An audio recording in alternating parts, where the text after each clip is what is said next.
தெய்வீக திருக்கல்யாண ஹோம திரவியங்கள், பூஜை பொருட்கள் மற்றும் யாக சாமான்கள் வாங்க திருப்பதி பாலாஜி நாட்டு மருந்து ஹோம சாமான்கள் கடை, மயிலாப்பூர். Free delivery. கால் 9840537761.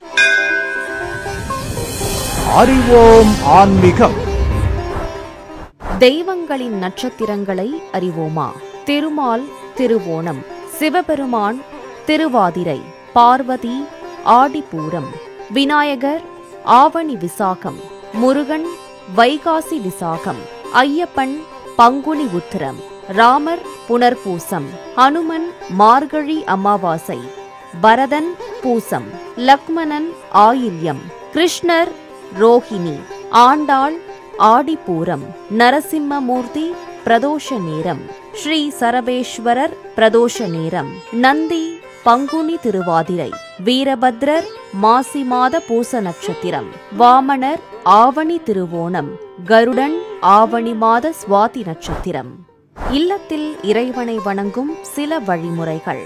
செல்வத்திற்குரிய தெய்வங்களான வெங்கடாச்சலபதி, லக்ஷ்மி, குபேரன் ஆகிய தெய்வங்களின் படங்களை வீட்டின் வெளிப்புறம் மாட்டக்கூடாது. பூஜை அறை மட்டுமின்றி வீட்டில் தெய்வத்தின் படங்களை கிழக்கு நோக்கி வைக்க வேண்டும். வணங்குபவர் தெற்கு பகுதியில் வடக்கு திசையை பார்த்தவாறு வணங்கலாம். மேலும் தெற்கு நோக்கி தெய்வ படங்களை வைக்கக்கூடாது. கிழக்கு பக்கம் முடியாவிட்டால் தெற்கு பக்கத்தை தவிர வேறு திசைகளை பார்த்து தெய்வங்களின் படங்களை வைக்கலாம். பூஜை அறையில் தெய்வங்களின் படங்களையும் சிலைகளையும் நெருக்கமாக வைக்காமல் போதிய இடம் விட்டு வைக்க வேண்டும். பூஜை செய்பவர்கள் தெற்கு, தென்கிழக்கு, தென்மேற்கு ஆகிய திசைகளை பார்த்து உட்கார்ந்து பூஜை செய்யக்கூடாது.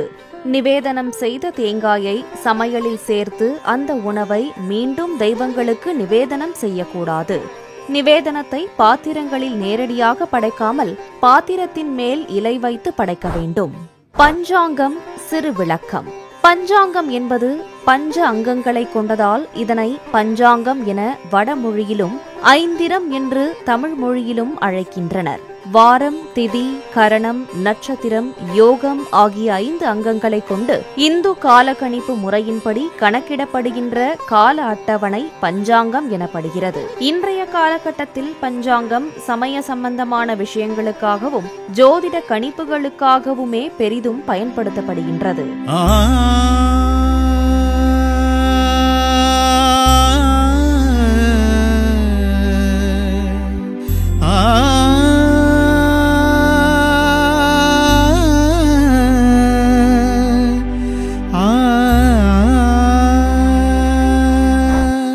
பஞ்சாங்கத்தின் 2 வகைகள். கால கணிப்பிற்கு பயன்படும் பஞ்சாங்கம் 2 வகைகளாக அறியப்படுகின்றன. முதலாவது வாக்கிய பஞ்சாங்கம் என்றும் அடுத்தது திருக்கணித பஞ்சாங்கம் என்றும் அழைக்கப்படுகின்றன. வாக்கிய பஞ்சாங்கத்திற்கும் திருக்கணித பஞ்சாங்கத்திற்கும் அதிகபட்சமாக 17 நாழிகை வரை வேறுபாடு காணப்படுகிறது. அதாவது 6 மணி நேரம் 48 நிமிடம் வரை இந்த வேறுபாடு ஏற்படும். அமாவாசை மற்றும் பௌர்ணமி தினங்களில் இந்த வேறுபாடு மிக குறைவாகவும், அஷ்டமி, நவமி தினங்களில் இந்த வேறுபாடு அதிகமாகவும் இருக்கும் என கூறப்படுகிறது. நமது தமிழக அரசு ஆலயங்களில் வாக்கிய பஞ்சாங்கம் பயன்படுத்தப்படுகின்றது.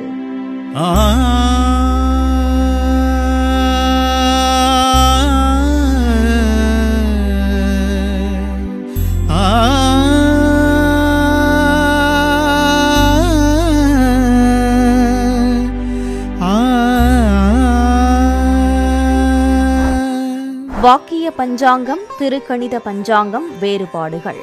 வாக்கிய பஞ்சாங்கம் என்பது பல்லாயிரம் ஆண்டுகளுக்கு முன்னர் ரிஷிகள் ஒன்று சேர்ந்து அருளிய ஸ்லோகங்களில் உள்ள கணித முறையை அப்படியே ஏற்றுக்கொண்டு அதன் அடிப்படையில் எழுதப்படும் பஞ்சாங்கமாகும். வாக்கியம் என்பது கணிதத்தில் மாறுதல் செய்யாமல் ரிஷிகள் அருளியதை அப்படியே ஏற்றுக்கொண்டதாகும். நமது தமிழகத்தில் வாக்கிய பஞ்சாங்கமே அதிகமாக பின்பற்றப்படுவதாக சொல்லப்படுகின்றது. திருக்கணித பஞ்சாங்கம் என்பது சந்திரனது வட்டப்பாதையில் அவ்வப்போது ஏற்படும் இயக்கநிலை வித்தியாசத்தை கணக்கில் எடுத்துக்கொண்டு எழுதப்படும் பஞ்சாங்கமாகும். அனைத்து கிரகங்களுக்கும் தங்களுக்குள்ள இழுப்பு விசையால் சந்திரனை தங்களை நோக்கி இழுக்கின்றன. சந்திரனுக்கு ஈர்ப்பு விசை குறைவு என்பதால் மற்ற கிரகங்கள் அதனை இழுப்பதால் சந்திரன் வட்டப்பாதையில் அவ்வப்போது வேறுபாடு ஏற்படும் என கூறப்படுகின்றது. ஆகையால் திருத்தப்பட்ட பஞ்சாங்கமாக திருக்கணித பஞ்சாங்கம் பார்க்கப்படுகின்றது. வாக்கிய பஞ்சாங்கம், திருக்கணித பஞ்சாங்கம் ஆகிய இரு வகையான பஞ்சாங்கங்களும் தமிழ்நாட்டில் மட்டுமே பயன்படுத்தப்படுவதாகவும் மற்ற மாநிலங்களில் திருக்கணித பஞ்சாங்கம் மட்டுமே பயன்பாட்டில் உள்ளதாகவும் சொல்லப்படுகின்றது. மூன்றாம் பிறை வழிபடும் முறை.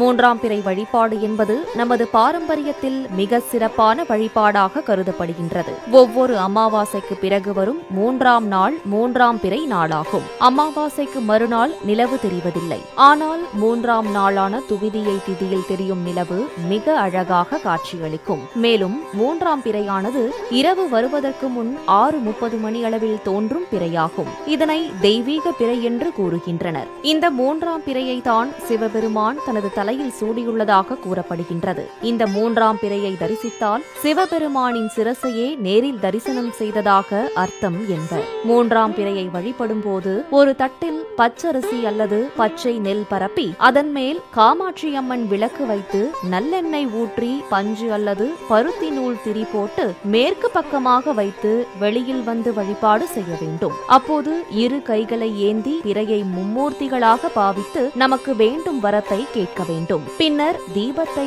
ஒரு முறை சுற்றி வந்து வடக்கு நோக்கி விழுந்து வணங்க வேண்டும். பின்பு சிறிது நீரை பூமியில் விட்டு காமாட்சி அம்மன் விளக்கை நடு வீட்டில் வைத்து வணங்க வேண்டும்.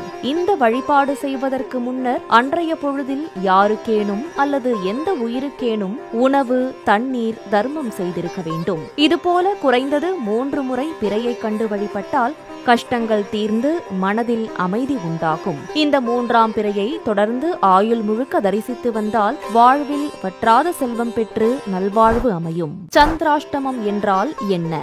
ராசி பலன் பார்க்கும் போது பலரும் கவனிக்கும் அம்சங்களில் ஒன்று சந்திராஷ்டமமாகும். சந்திராஷ்டமம் என்றால் அன்றைக்கு எச்சரிக்கையாக இருக்க வேண்டும். புதிய முயற்சிகளில் ஈடுபடக்கூடாது என கருதப்படுகின்றது. அதற்கு என்ன காரணம்? ஒருவருடைய மனதுக்கு அதிபதி சந்திரன். அவர் ஒரு ராசிக்கு 8வது வீட்டில் மறைவு பெற்றிருக்கும் நேரமே சந்திராஷ்டமம் ஆகும். அதாவது ஒரு நட்சத்திரத்திற்கு 17வது நட்சத்திரத்தின் பாதத்தில் சந்திரன் சஞ்சரிக்கும் போது அந்த நட்சத்திரத்திற்கு சந்திராஷ்டமம்.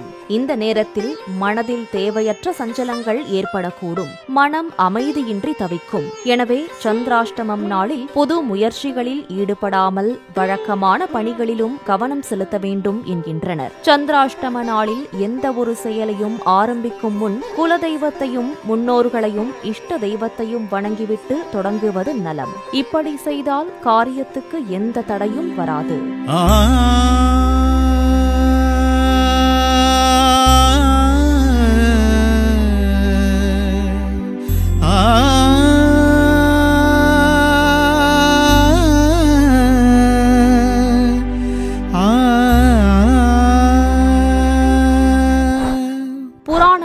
இதிகாசங்கள் வேறுபாடு என்ன? புராணம் என்ற சொல்லிற்கு பழமை வாய்ந்தது என்று பொருளாகும். நெடுங்காலமாக செவி வழியாக கற்பிக்கப்பட்டு வந்த புராணங்கள் வேதவியாசர் என்பவரால் நூல்களாக தொகுக்கப்பட்டுள்ளன. இவற்றில் வேதவியாசரே தொகுத்த 18 புராணங்கள் மகா புராணங்கள் என்று அழைக்கப்படுகின்றன.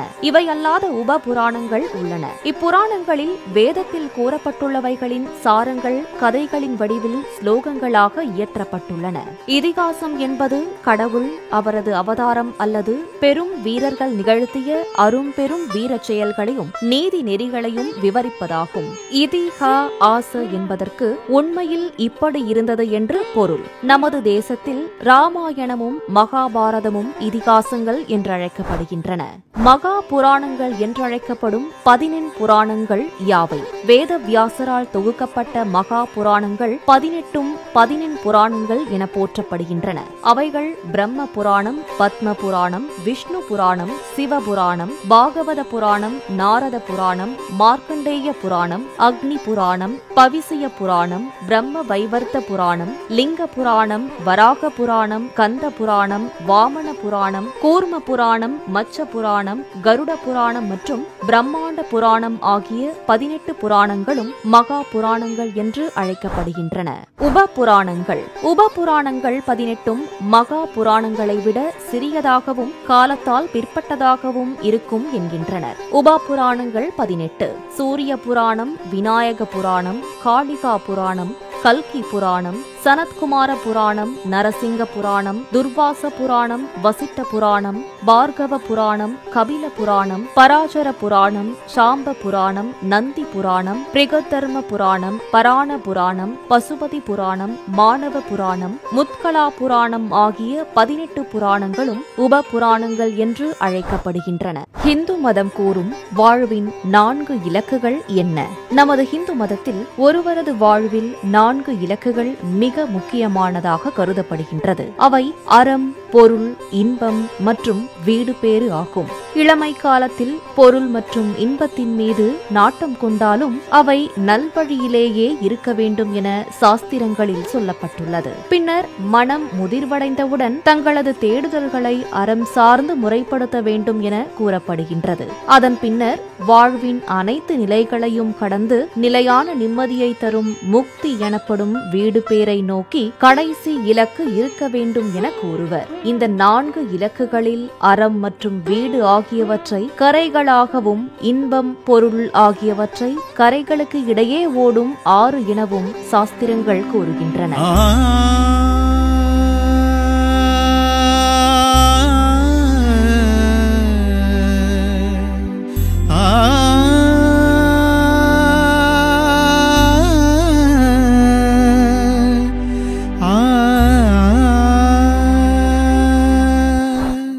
வழமையான வாழ்க்கையின் 4 பிரிவுகள்.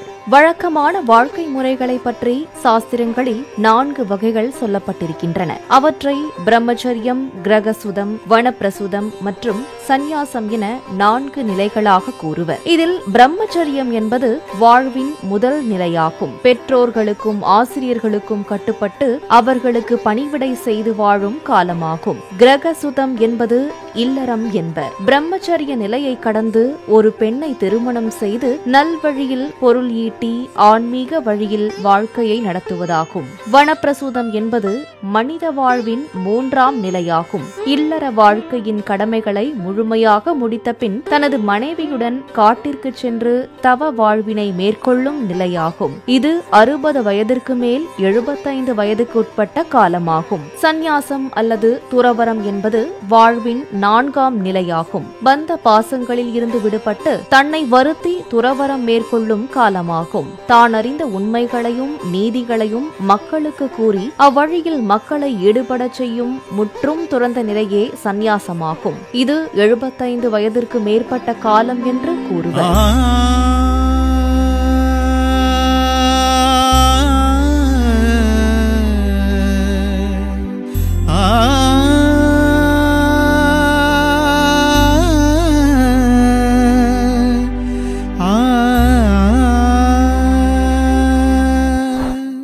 நமது ஹிந்து மதத்தில் 6 சமய பிரிவுகள் உள்ளன.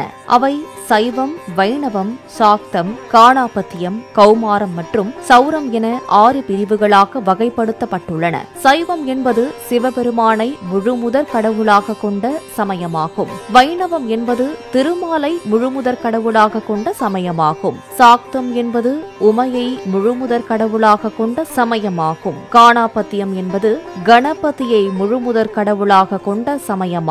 கௌமாரம் என்பது முருகனை முழுமுதற் கடவுளாக கொண்ட சமயமாகும். சௌரம் என்பது சூரியனை முழுமுதற் கடவுளாக கொண்ட சமயமாகும். பொதுவாக இது சைவம், வைணவம் மற்றும் சாக்தம் ஆகிய 3 பிரிவுகளாக கருதப்படுகின்றது. காணாபத்தியம் மற்றும் கௌமாரம் சைவ சமயத்தின் ஒரு பிரிவாகவும் சௌரம் வைணவ சமயத்தின் ஒரு பிரிவாகவும் கருதப்படுகின்றது.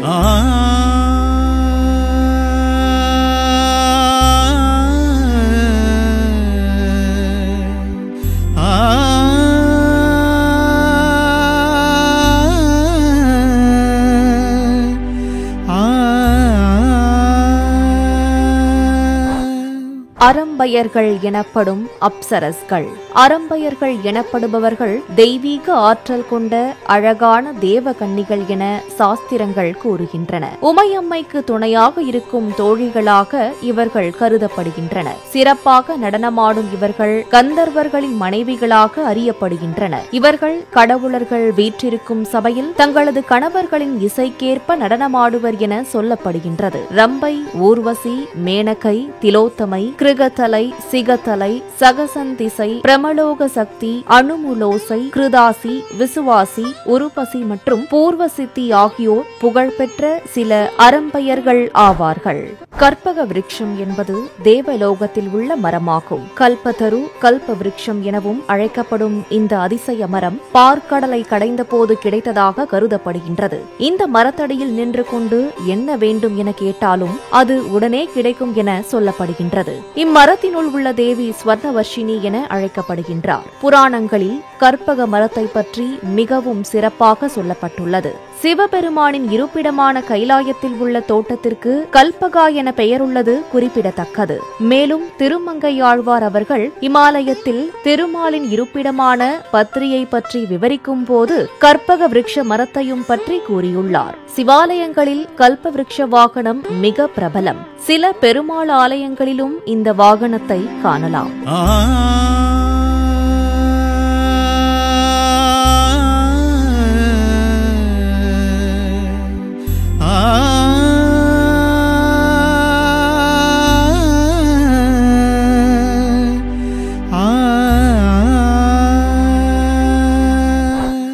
காமதேனு. காமதேனு என்பது தேவலோகத்தில் வசிக்கும் தெய்வீக பசுவாகும். இந்த காமதேனு அனைத்து பசுக்களுக்கும் தாய் என போற்றப்படுகின்றது. காமதேனு பெண் தலை, பறவையின் இறக்கைகள், மயிலின் வால் கொண்டு உடலில் பல்வேறு தெய்வங்களை உள்ளடக்கிய வெள்ளை பசுவாக சித்தரிக்கப்படுகின்றது. இது கேட்ட வரங்களை அருளும் தாயாக பார்க்கப்படுகின்றது. பார்க்கடலை கடையும் போது வெளிவந்த இந்த தெய்வீக பசு தூய்மை, தாய்மை, தியாகம் மற்றும் மனித வாழ்வின் ஆதாரமாக கருதப்படுகின்றது. அனைத்து கடவுள்களும் காமதேனுவின் உடலில் வசிப்பதாக கூறப்படுகின்றது. 4 கால்களில் வேதங்களும், கொம்புகளில் பிரம்மா, விஷ்ணு, சிவபெருமான் ஆகிய முக்கடவுள்களும், கண்களில் சூரியன் மற்றும் சந்திரன், தோள்களில் அக்னி, வாயு மற்றும் இமயமலை கொண்ட வடிவத்தில் சித்தரிக்கப்படுகின்றது. அது மட்டுமல்லாமல் காமதேனு ஐம்பூதங்களை குறிப்பதாகவும் நம்பப்படுகின்றது. சிவபெருமான், முருகன், விநாயகர் மற்றும் பெருமாள் ஆகிய சுவாமிகள் வீதி உலா வருகையில் சில சமயங்களில் காமதேனு வாகனமாக உள்ளது.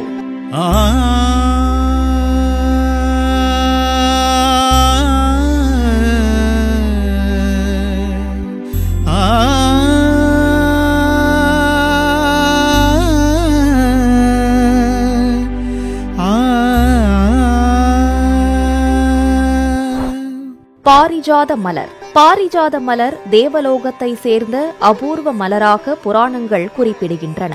பவள மல்லி எனவும் அழைக்கப்படும் இந்த பாரிஜாத மலரை கிருஷ்ண பரமாத்மா பூமிக்கு கொண்டு வந்ததாக சொல்லப்படுகின்றது. கிருஷ்ணரின் மனைவிகளான சத்யபாமா மற்றும் ருக்மணி இருவருக்கும் பாரிஜாத மலர் குறித்து பிணக்கு ஏற்பட்டதாகவும், ஆகையால்தான் கிருஷ்ணர் தேவலோகத்தில் இருந்து பாரிஜாத மரத்தை பூமிக்கு கொண்டு வந்ததாகவும் சொல்லப்படுகின்றது. பாரிஜாத மரத்தை சத்யபாமா தோட்டத்தில் வைத்த கண்ணன் பாரிஜாதம் பூக்கும் காலங்களில் மலர்கள் ருக்மணியின் தோட்டத்தில் உதிரும் வகையிலும் அமைத்து அவர்கள் பிணக்கை தீர்த்தாராம். மற்றுமொரு புராண கதையில் பாரிஜாதகா எனும் இளவரசி சூரியன் மேல் காதல் கொண்டதாகவும், சூரியன் அவளை கைவிட்ட போது பாரிஜாதகா தன்னை அழித்து கொண்டதாகவும் கூறப்படுகின்றது. அவள் எரிந்த பிறகு சாம்பலில் இருந்து தோன்றிய மரமே பாரிஜாதம் என சொல்லப்படுகின்றது. தன்னை கைவிட்ட சூரியனை பார்ப்பதை தாங்க முடியாமல் இரவில் மட்டுமே பூக்களை தரும் மரமாக இருந்து தனது கண்ணீரை பூக்களாக சொரிகிறாள் பாரிஜாதகா என கருதப்படுகின்றது.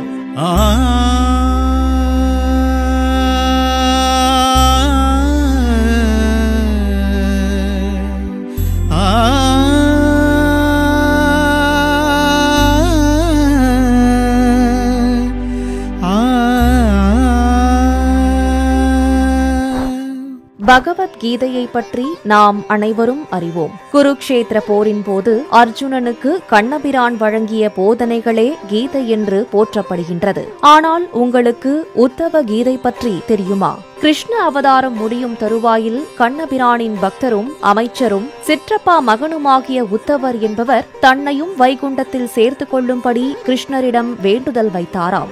ஆனால் கிருஷ்ணரோ யதுகுலத்தை வழிநடத்தும் பணி உனக்கு இருப்பதால் உனது ஆயுட்காலம் முடிந்த பின்னர் நீ வைகுண்டம் வரலாம் என்றாராம். அதற்கு உத்தவரோ, பகவானே, அர்ஜுனனுக்கு உபதேசித்ததைப் போல தனக்கும் உபதேசம் வேண்டும் என்றாராம். அதற்கு சம்மதித்த கிருஷ்ண பகவான் உத்தவருக்கு அளித்த ஆத்ம உபதேசமே உத்தவ கீதை என்று அழைக்கப்படுகின்றது. 1367 ஸ்லோகங்களுடன் 31 அத்தியாயங்களை கொண்டுள்ளது உத்தவ கீதை. உத்தவ கீதை மூலம் கிருஷ்ண பகவான் 125 ஆண்டுகள் வரை இப்பூவுலகில் வாழ்ந்தார் என அத்தியாயம் 6 ஸ்லோகம் 25 மூலம் தெரிய வருகின்றது. நமது புராணங்களில் அடிக்கடி கூறப்பட்டுள்ள அஸ்வமேத யாகம் என்பது அக்காலத்தில் வழக்கில் இருந்த ஒரு வேள்வியாகும். ஒரு நாட்டு அரசன் தனது அரச குதிரையின் முதுகில் தனது வெற்றி கொடியை கட்டி நாடு முழுவதும் திரிய விடுவான். அந்த குதிரையுடன் அவனோ அல்லது அவனது அரச பிரதிநிதியோ பெரும் படையுடன் செல்வார்களாம். அதை பிடித்து மடக்கும் வேற்று நாட்டு அரசன் மேல் படையெடுப்பு நடத்தி அவனை வெற்றி கொண்ட பின் குதிரை மீண்டும் செல்லும். மற்ற மன்னர்களெல்லாம் அவனது ஆட்சியை ஏற்றுக்கொண்ட பிறகு தன்னை சக்கரவர்த்தி என பிரகடப்படுத்திக் கொள்வான். ராமாயணத்தில் தசரதன் அஸ்வமேத யாகம் நடத்தி தசரத மகா சக்கரவர்த்தி என பெயர் பெற்றார். மகாபாரதத்தில் குருக்ஷேத்திர போருக்கு பின் தர்மன் அஸ்வமேத யாகம் நடத்தினாராம். அர்ஜுனன் பெரும் படையுடன் சென்று வெற்றி பெற்ற பிறகு தர்ம மகா சக்கரவர்த்தி என பெயர் பெற்றதாக கூறப்படுகின்றது. கைகளில் கயிறு கட்டுவது ஏன்? நமது கலாச்சாரத்தில் ஆலயங்களுக்கு சென்று வழிபடும் போது அங்கு அளிக்கப்படும் அல்லது ஆலய வளாகத்தில் விற்பனை செய்யப்படும் வண்ண கயிறுகளை பக்தியுடன் கையில் கட்டிக்கொள்கின்றோம். அக்கயிறு தீமைகளில் இருந்து நம்மை காத்து இறையருள் நம்முடன் பயணிக்க உதவும் என நம்பப்படுகின்றது. அப்படி கட்டப்படும் வண்ண கயிறுகளில் ஒவ்வொரு வண்ணத்திற்கும் ஒவ்வொரு பலன்கள் இருப்பதாக கூறப்படுகின்றது. அவற்றை காணலாம். கருப்பு கயிறு தொழிலில் ஏற்படும் தடைகளை தகர்த்து எதிரிகளிடம் இருந்து நம்மை பாதுகாத்து உடல் நலனை மேம்படுத்தும் என கூறப்படுகின்றது. சிவப்பு கயிறு எதிரிகளின் தொல்லையை போக்கி உடல் நலத்தை சீராக்கும் என்றும் பூமி தொடர்பான பிரச்சினைகள், திருமண தடை, குழந்தை பாக்கியம் தள்ளி போதல் ஆகியவற்றில் இருந்து விமோச்சனம் அளிக்கும் என நம்பப்படுகின்றது. பச்சை கயிறு குழந்தைகள் கல்வி கேள்விகளில் சிறந்து விளங்க கட்டப்படுகின்றது. பொது நன்மைகளாக வாதம் போன்ற நோய்கள், மூச்சு பிரச்சினைகள் ஆகியவை சரியாகும் என்கின்றனர். மேலும் புதிதாக சொத்து சேர்க்க வேண்டும் என்ற நோக்கத்திலும் இக்கயிற்றினை கட்டுகின்றனர். மஞ்சள் கயிறு திருமண தடை நீங்கவும், வீட்டில் சுப நிகழ்வுகள் நடக்கவும், வீடு வாசல் போன்ற சொத்துக்கள் வாங்கவும், தொழிலில் முன்னேற்றம் அடையவும், குழந்தை பேறு கிடைக்கவும் கட்டப்படுகின்றது. குருஷேத்திர போர் எங்கே நடந்தது தெரியுமா? குருஷேத்திர போர் என்பது மகாபாரத காவியத்தில் நடக்கும் மிக முக்கியமான ஓர் நிகழ்வாகும். அஸ்தினாபுரம் அரியணைக்காக பங்காளிகளான கௌரவர்களுக்கும் பாண்டவர்களுக்கும் இடையே 18 நாட்கள் குருஷேத்திரம் என்னும் இடத்தில் நடக்கும் போராகும். இப்போரில் கௌரவர்கள் தோற்கடிக்கப்பட்டு பாண்டவர்கள் வெற்றி பெற்றனர். இந்த போர் நடந்த குருஷேத்திரம் என்னும் இடம் தற்போதைய ஹரியானா மாநிலத்தில் உள்ளது.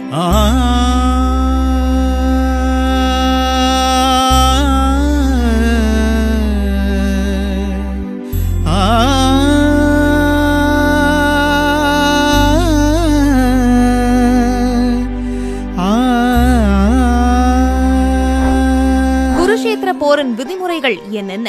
குருஷேத்திர போரில் பல்வேறு விதிமுறைகள் பின்பற்றப்பட்டன.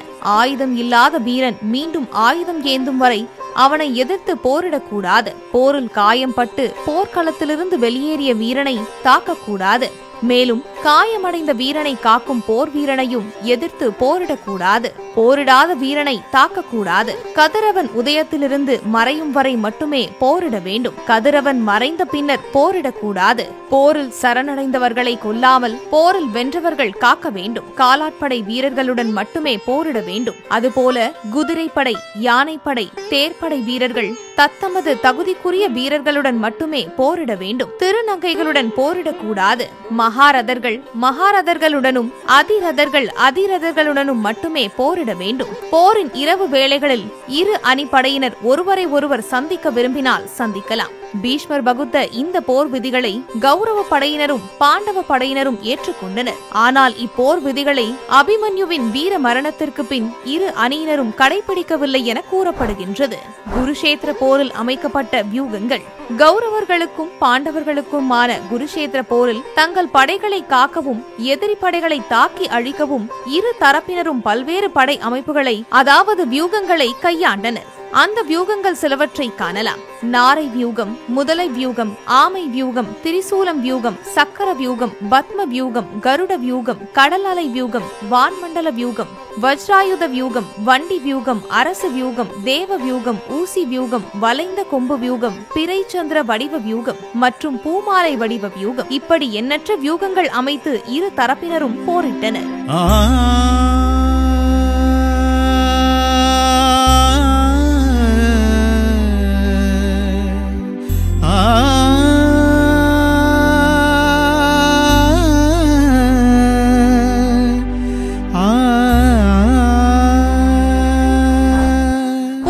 தம்பதிகள் ஏன் வலது காலை எடுத்து வைத்து வீட்டிற்குள் செல்கின்றனர்? பொதுவாக புதுமண தம்பதிகள் திருமணம் முடிந்து வீட்டிற்கு வரும்போது வலது காலை முதலில் எடுத்து வைத்தே வீட்டிற்குள் செல்ல வேண்டுமென கூறப்படுகின்றது. வலது பாதத்தில் நாராயணன் சகிதமாக அன்னை மகாலட்சுமி குடியிருப்பதாக கருதப்படுகின்றது.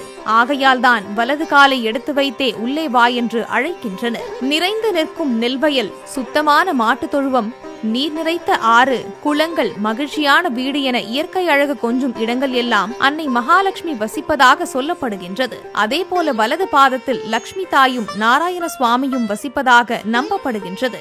ஆகையால் தான் பசுவிற்கு பூஜை செய்வது போல பாதங்களுக்கு பூஜை செய்கிறோம். இந்த முக்கியத்துவத்தால் தான் வலது பாதத்தை முதலில் எடுத்து வைத்து செல்லுமாறு அறிவுறுத்தப்படுகின்றது. மகாவிஷ்ணுவின் காலை பிடித்தபடி மகாலட்சுமி காட்சியளிப்பது ஏன்? மகாவிஷ்ணுவும் மகாலட்சுமியும் அன்பான சிறந்த தம்பதிகள். கோவில்களில், சிற்பங்களில், ஓவியங்களில் மகாவிஷ்ணுவின் காலை பிடித்தபடி மகாலட்சுமி அருள் பாலிப்பதை நாம் கண்டிருப்போம். அதற்கான காரணம் என்னவென்று தெரிந்து கொள்வோம். ஆண்களின் முட்டி பாகம் முதல் பாதத்திற்கு முன்பாக உள்ள கணுக்கால் வரை உள்ள பகுதி சனி கிரகத்தின் ஆளுமையின் கீழ் வருவதாக நம்பப்படுகின்றது. அதே சமயம் பெண்களின் கைப்பாகம் சுக்கிரனின் ஆளுகைக்கு உட்பட்டது என முன்னோர்கள் ஜோதிட ரீதியாக கூறியுள்ளனர். ஆண்களின் முட்டிப்பாகம் முதல் கணுக்கால் வரை உள்ள பகுதி மட்டும் சனி கிரகத்தின் ஆளுமைக்கு உட்பட்டிருப்பதால் இப்பகுதியில் பெண் என்ற சுக்கிரன் கைகள் பட ஆணுக்கு பணம் சிறிது சிறிதாக வந்து சேரும். கோடீஸ்வர யோகம் தேடி வரும் என்பதை உணர்த்தவே அன்னை மகாலட்சுமி மகாவிஷ்ணுவின் கால்களை பிடித்தபடி காட்சியளிக்கிறார். காலையில் தூங்கி எழுந்ததும் முதலில் எதை பார்த்தால் நலம்? காலையில் தூங்கி எழுந்ததும் முதலில் உள்ளங்கையை கண்விழித்து பார்த்தால் அன்றைய நாள் முழுக்க மங்களகரமான காரியங்கள் நடக்கும். கண்ணாடியில் நமது முகத்தை பார்த்தால் லட்சுமி கலாட்சம் ஏற்படும். உங்களின் பாசத்திற்குரிய அம்மா, மனைவி, குழந்தைகள் ஆகியோர் முகத்தில் விழித்தால் மிகவும் நல்லது. கண் விழித்ததும் முதலில் சூரியனை தரிசிப்பதும் சிறந்தது. சிவலிங்கம், ராஜகோபுரம், பசுமாடு, வயல், மலர் தோட்டம், தாமரைப்பூ, சந்தனம், கடல் மற்றும் இயற்கை காட்சிகளை பார்த்தால் அன்றைய தினம் சிறப்பாக இருக்கும். வீட்டில் துளசி மாடம் வைத்து வழிபடுவதால் ஏற்படும் நன்மைகள். வீட்டில் துளசி மாடம் வைத்து வழிபடுவது மிகுந்த நன்மை அளிக்கக்கூடிய ஒன்றாகும். காலையில் எழுந்ததும் முதலில் குளித்துவிட்டு பின்னர் துளசி செடியினை வணங்க வேண்டும். துளசியை கிழக்கு திசையில் தரை மட்டத்தில் வைத்து பெண்கள் வழிபடுவதன் மூலம் நல்ல ஆரோக்கியம் உண்டாகும். வடக்கு பக்கம் தாழ்வாக துளசி மாடத்தை வைத்தாலும் நல்லது. துளசி மாட பூஜையை செய்து வந்தால் வீட்டில் மகாலட்சுமி மற்றும் நாராயணரின் அருள் நிரம்பி வழியும். துளசியின் இலைகள் மகாவிஷ்ணுவின் வடிவமாக பார்க்கப்படுகின்றது. ஆகவே துளசி மாட வழிபாடு இறையருளை இல்லத்திற்கு அழைத்து வந்து வாழ்வில் ஏற்றத்தை உருவாக்கும் என கூறப்படுகின்றது. சாம்பிராணி போடுவதின் பலன்கள். சாம்பிராணி போடுவது வெறும் வாசனைக்காக மட்டுமல்ல என்றும், சாம்பிராணி போடுவது வீட்டில் ஹோமம் செய்ததற்கு நிகரானது என்றும் கருதப்படுகின்றது. சாம்பிராணியில் தூபம் போட்டால் கண் திருஷ்டி, பொறாமை ஆகியவற்றை நீங்கி வாழ்வில் முன்னேற்றம் உருவாகும் என கூறப்பட்டுள்ளது. பாறை போல் இறுகி கிடக்கும் சாம்பிராணி கட்டிகள் தீயில் பட்டவுடன் புகையாகி போவது போல நமக்கு வரும் துன்பங்கள் எல்லாம் சாம்பிராணி போட போட விலகி ஓடும் என்பது நம்பிக்கை. ஏவல், பில்லி, சூனியம், செய்வினை, நவகிரக தோஷம், முன்னோர்களின் சாபம் போன்ற அனைத்தும் சாம்பிராணி போடுவதால் நீங்கும் என கூறப்படுகின்றது.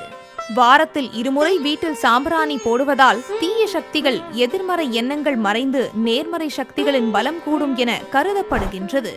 எந்தெந்த கிழமைகளில் சாம்பிராணி போட்டால் என்னென்ன பயன்கள்? இறைவனுக்கு சாம்பிராணி காட்டுவது என்பது நமது நாட்டின் பாரம்பரிய வழக்கமாகும். அதன்படி எந்தெந்த கிழமைகளில் இறைவனுக்கு சாம்பிராணி காண்பிப்பதால் என்னென்ன பயன்கள் என்பதை காணலாம்.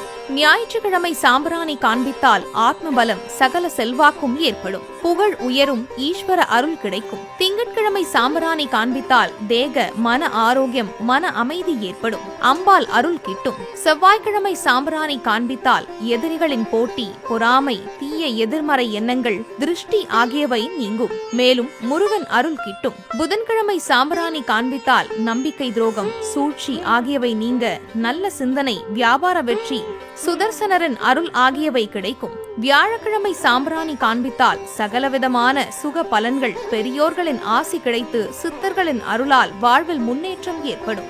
வெள்ளிக்கிழமை சாம்பிராணி காண்பித்தால் லட்சுமி கலாட்சம், சகல காரிய சித்தி போன்ற நற்பலன்கள் கிட்டும். சனிக்கிழமை சாம்பிராணி காண்பித்தால் சோம்பல் உட்பட சகல துன்பங்களும் நீங்கி சனி பகவான், பைரவர் போன்றோர்களின் அருள் கிடைக்கும். செல்வ வளம் பெருக என்ன செய்ய வேண்டும்? இல்லத்தில் செல்வ வளம் பெருகி செழிப்பு ஏற்பட நம் முன்னோர்கள் கூறியுள்ள சில செயல்முறைகளை காணலாம். செவ்வாய்க்கிழமை மற்றும் வெள்ளிக்கிழமைகளில் வீட்டை துடைக்க கூடாது. மற்ற நாட்களில் துடைக்கும் போது தண்ணீரில் ஒரு கை கல்லுப்பு போட்டு துடைக்க வேண்டும். வீட்டில் 2 விளக்குகள் ஏற்ற வேண்டும். குத்து விளக்கு கிழக்கு நோக்கியும் துணை விளக்கு வடக்கு நோக்கியும் இருக்க வேண்டும். வீட்டின் வாசற்படி அல்லது வீட்டின் முன்பக்கத்தில் நீர் தேங்கவிடக்கூடாது. மல்லிகைப்பூ, ஏலைக்காய், பச்சை கற்பூரம், சந்தனம், வில்வ இலை ஆகியவற்றை வெள்ளிக்கிழமைகளில் காலை சூரிய உதயத்தின் போது பணப்பெட்டியில் வைக்க வேண்டும். உறங்கும் போது வடக்கு நோக்கி தலை வைப்பதை தவிர்த்து மேற்கு நோக்கி தலை வைத்து படுக்க வேண்டும். பூஜை அறையில் 2 கடவுள்களின் சிலையை எதிரெதிரே வைக்க கூடாது. உடைந்த சிலை, கிழிந்த கடவுளார் படங்கள் போன்றவற்றை வைக்கக்கூடாது.